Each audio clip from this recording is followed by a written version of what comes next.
정청래 더불어민주당 대표와 이재명 대통령 간의 전쟁, 일명 청명 전쟁이 시작됐습니다.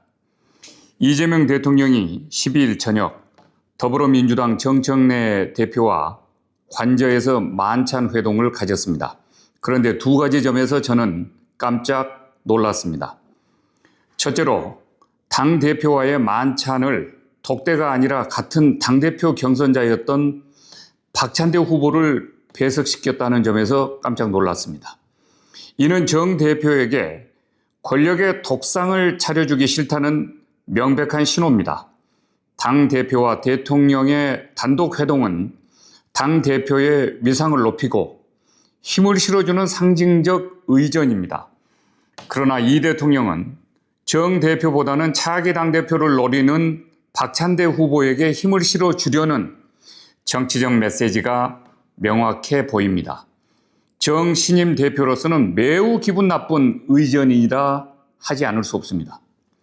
둘째로 당대표와의 만찬 자리에 또 다른 한 사람, 비서실장을 배석시켰습니다. 강원식 비서실장이 참석했습니다. 결과적으로 3대1 포위망 의전이 만들어진 것입니다.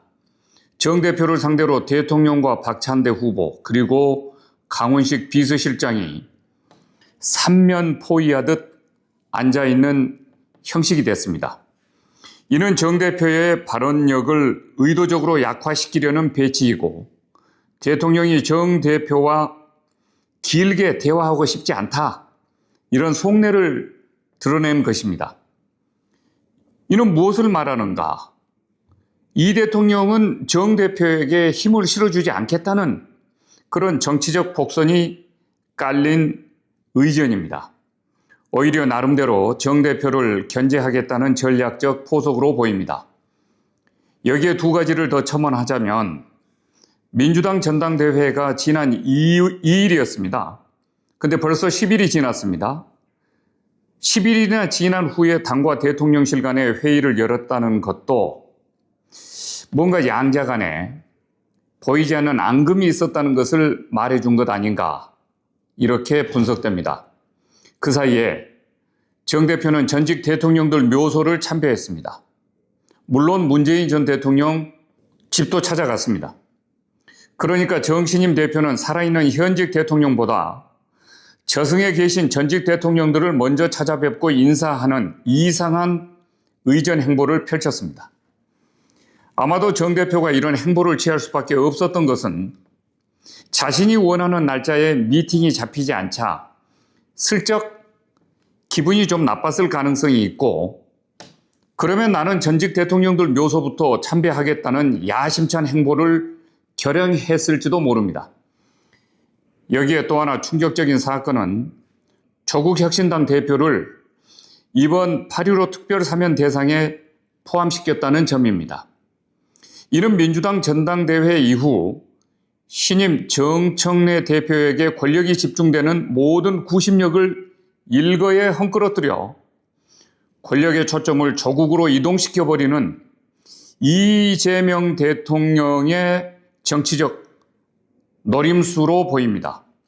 지금 민주당을 비롯한 여권의 정청래 바람은 금세 식고 있고 조국 바람만 쌩쌩 불고 있습니다.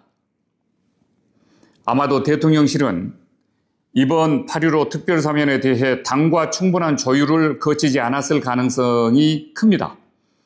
특히 조국 사면에 대해서는 더욱 그랬을 것입니다. 지금 당장 조국 사면으로 가장 골치 아픈 사람은 정청래 신임 당대표가 될 것이고 장기적으로는 이재명 대통령이 될 것입니다. 그리고 차기를 노리는 이재명 정권의 잠룡들의 머릿속도 아주 복잡해질 것입니다. 그동안 주식 양도세, 대주주 기준 강화를 둘러싼 정부 여당 간의 미묘한 분위기가 있었습니다. 이재명 정부는 기존 대주주 기준 50억 원을 10억 원으로 강화하는 내용의 세제 개편안을 추진 중에 있습니다. 하지만 이 개미 투자자, 소액 투자자들의 반대 여론이 들끓고 한때 국내 증시가 폭락하자 여당에서는 공개적으로 현재 기준을 그대로 유지해야 한다는 목소리가 나왔습니다. 당정 간의 갈등 포인트입니다. 그리고 내각 구성에 대해서도 적잖은 갈등이 있었습니다. 이 대통령과 정 대표 간의 갈등의 씨앗은 이미 당대표 경선 때부터 뿌려졌고 어쩌면 그 이전부터 이미 서로 다른 정치적 출생 신분으로 피할 수 없는 운명일지 모릅니다. 당대표 경선에서 일부 세간에서 이재명 대표가 박찬대 후보를 지원했다라고 하는 설이 공공연하게 나돌았습니다. 그 점에 대해서 정청래 대표는 매우 기분 나빴을 것입니다. 이렇게 이재명 정권의 시계 바늘도 이제 째깍째깍 돌아가면서 내란과 정쟁에 파묻힌 비전 없는 국정 운영은 지지율 하락으로 뚝뚝 떨어지면서 점점 동력을 잃어갈 것입니다. 신임 당대표로서 정청래의 등장에 이어서 조국의 등장을 벌써부터 여권의 차기 주자로 해석하는 것은 현직 대통령 이재명 권력의 붕괴 조짐, 침식 징조로 보입니다. 이는 곧 이재명 정권에 대한 큰 기대가 없다는 예고이기도 합니다. 출범 60일 만에 당권은 이미 정청래에게 넘어갔고 조국의 등장으로 차기 대권 구도마저 벌써 흔들린다면 민주화 투쟁 경험이 없는 이재명 정권의 뿌리는 결코 견고할 수 없습니다. 여기에 온갖 사법 리스크라는 정과 훈장에 대미 외교 실패, 효과적인 국정 운영을 위한 비전과 인물의 준비성 없는 그런 점까지 겹쳤습니다.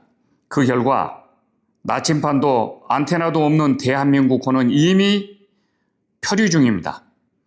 해도를 읽을 줄 모르는 사람들이 선장을 자임하는 꼴입니다. 내란몰이 사면놀이로 대한민국호를 결코 운항할 수는 없습니다.